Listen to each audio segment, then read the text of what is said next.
नमस्कार दोस्तों, आज हम सुनेंगे सोमवार की व्रत कथा। प्राचीन काल की बात है।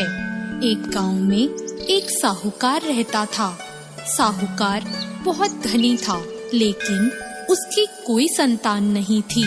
साहूकार अपने वंश को लेकर हमेशा चिंतित रहता था। साहूकार भगवान शिव को प्रसन्न करने के लिए सोमवार का व्रत रखता था और व्रत के दौरान भगवान शिव पार्वती की पूजा करता और शाम को शिवलिंग पर दीपक जलाता था।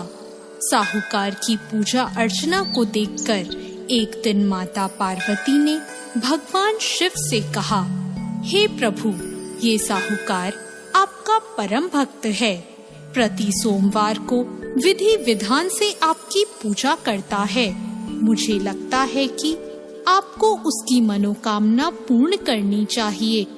शिवजी ने पार्वती जी की बात को सुनकर कहा, हे गौरी, ये संसार एक कर्म क्षेत्र है। जैसे एक किसान अपने खेत में बीज बोता है तो कुछ वक्त बाद उसे पेड़ मिलता है, उसी तरह इस संसार में आदमी जैसा कर्म करता है उसे उसका वैसा ही फल मिलता है। भगवान शिव बोले कि इसके कर्मों में संतान सुख नहीं है, लेकिन माता पार्वती ने भोले भंडारी से दोबारा आग्रह किया और कहा, हे नाथ, फिर भी आप इसकी मनोकामना पूर्ण कर दीजिए। यह आपका परम भक्त है। अगर आपने अपने भक्तों की इच्छा को पूर्ण नहीं किया तो वो आपकी पूजा आराधना क्यों करेंगे? माता पार्वती के इतना आग्रह करने पर भगवान शिव ने कहा, यह साहूकार बहुत धनवान है और इसके कोई पुत्र नहीं है, इसलिए ये सदैव चिंतित रहता है। लेकिन इसके भाग्य में संतान योग भी नहीं है। लेकिन तुम्हारे आग्रह करने पर मैं इसे पुत्र प्राप्ति का वरदान दे देता हूँ। लेकिन इसका जो पुत्र होगा वो केवल 12 सालों तक ही जीवित रहेगा। फिर एक रात्रि शिवजी ने साहूकार को स्वप्न में दर्शन दिए और कहा कि उसको जल्द ही पुत्र रत्न की प्राप्ति होगी, लेकिन उसका पुत्र दीर्घ आयु नहीं रहेगा, बल्कि केवल 12 वर्ष तक ही जीवित रह पाएगा। यह बात सुनकर साहूकार ना तो प्रसन्न हुआ और ना ज्यादा दुखी हुआ। साहूकार ने इस बात को सुनकर भी पूजा अर्चना जारी रखी और कुछ दिनों बाद साहूकार की पत्नी गर्भवती हो गई और उसने एक सुंदर बालक को जन्म दिया। बालक के जन्म से घर पर हर्षो उल्लास का माहौल था, लेकिन साहूकार खुश नहीं था, क्योंकि उसको पता था कि उसके बालक का यह जीवन केवल 12 वर्ष तक का ही है और उसने किसी को भी यह बात नहीं बताई थी। जब साहूकार का बालक 11 वर्ष का हुआ तो साहूकार की पत्नी ने कहा कि अब इसका विवाह कर देना चाहिए, लेकिन साहूकार ने मना कर दिया और उसे शिक्षा के लिए काशी भेज दिया। साहूकार ने बालक के मामा को बुलाया और पैसे देकर उन्हें बालक के साथ काशी जाने का आदेश दिया। फिर साहूकार ने मामा भांजे से कहा कि वह काशी जाते समय रास्ते में यज्ञ करते हुए और ब्राह्मणों को भोजन कराते हुए ही जाए। दोनों मामा भांजों ने ऐसा ही किया। काशी जाते वक्त जिस रास्ते से मामा भांजे गुजर रहे थे, उसका राजा अपनी पुत्री का विवाह एक ऐसे राजकुमार से करवा रहा था जो कि काना था, यानी उसे एक आंख से दिखता नहीं था। दूल्हे का पिता इस बात से चिंतित था कि अगर दुल्हन पक्ष को यह पता चल गया कि दूल्हा काना है तो राजकुमारी विवाह के लिए मना कर देगी। इसलिए उसने जब साहूकार के पुत्र को देखा तो उसने सोचा कि मैं अपने बालक के स्थान पर तोरण के वक्त इस बालक को बिठा दूंगा और दुल्हन के पक्ष वालों को पता भी नहीं चलेगा। दूल्हे के पिता ने साहूकार के पुत्र को इस बात के लिए राजी किया। इस तरह साहूकार के उस लड़के ने दूल्हे के कपड़े पहने और घोड़ी पर चढ़कर तोरण की रस्म पूरी की। तोरण के बाद फेरों की जब बारी आई तो दूल्हे के पिता ने साहूकार के पुत्र से अनुरोध किया कि वह दुल्हन के साथ फेरे ले और जब विवाह संपन्न हो जाए तो यह बात किसी को ना बताए।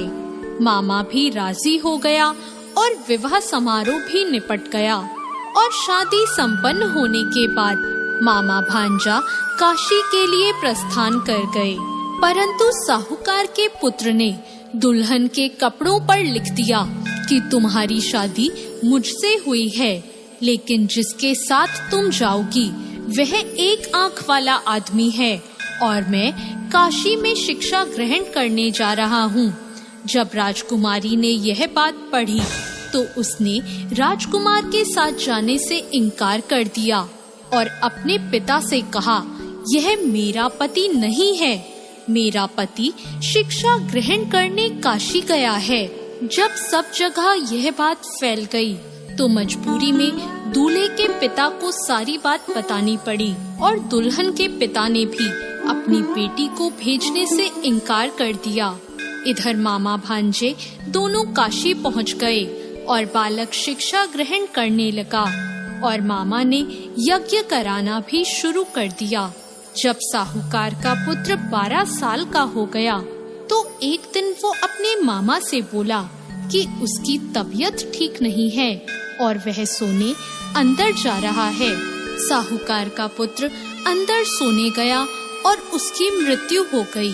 कुछ देर बाद जब मामा अंदर पहुँचे, उन्होंने जब अपने भांजे को मरे हुए देखा तो वो बहुत दुखी हुए, परंतु वह रो नहीं सकते थे वरना उनका यज्ञ अधूरा रह जाता। इसलिए मामा ने वापस जाकर यज्ञ पूरा किया और ब्राह्मणों का भोजन कराने के बाद मामा अपने मृत भांजे को देखकर रोने लगे। उसी वक्त उसी मार्ग से शिव पार्वती गुजर रहे थे। माता पार्वती ने किसी के रोने की आवाज सुनी तो उन्होंने शिवजी से कहा, हे प्रभु, कोई मनुष्य रो रहा है, चलो उसके दुखों को दूर कर देते हैं। शिव पार्वती मामा के पास गए और उन्होंने जब मृत बालक को देखा तो हैरान हो गए, क्योंकि वह भगवान शिव के आशीर्वाद से जन्मा साहूकार का पुत्र था। माता पार्वती ने कहा, हे नाथ, यह तो साहूकार का पुत्र है जिसको आपने केवल 12 वर्ष तक का जीवन दिया था। पार्वती जी ने मृत बालक को देखा तो उन्हें दया आ गई और उन्होंने शिवजी से कहा, प्रभु, आप इस बालक को जीवन दान दे दीजिए, वरना इसके माता पिता जीते जी मर जाएंगे। माता पार्वती के आग्रह करने पर शिवजी ने उनकी बात मान ली और उसे जीवन दान दे दिया।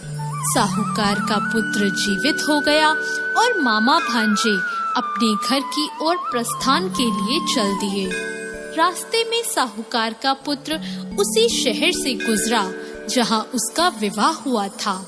दुल्हन के पिता ने बालक को पहचान लिया और मामा भांजों को लेकर अपने महल आ गए। दुल्हन के पिता ने एक समारोह किया और अपनी पुत्री को साहूकार के साथ भेज दिया। जब साहूकार का बालक अपने घर पहुंचा तो उसके माता पिता छत पर बैठे थे और सोच रहे थे कि अगर उनका पुत्र सही सलामत वापस नहीं लौटा तो वे दोनों भी इसी छत से कूदकर अपनी जान दे देंगे। पर उसी समय उसके मामा वहां आ गए और उन्होंने बताया कि उनका पुत्र जीवित है और विवाह करके वापस लौटा है।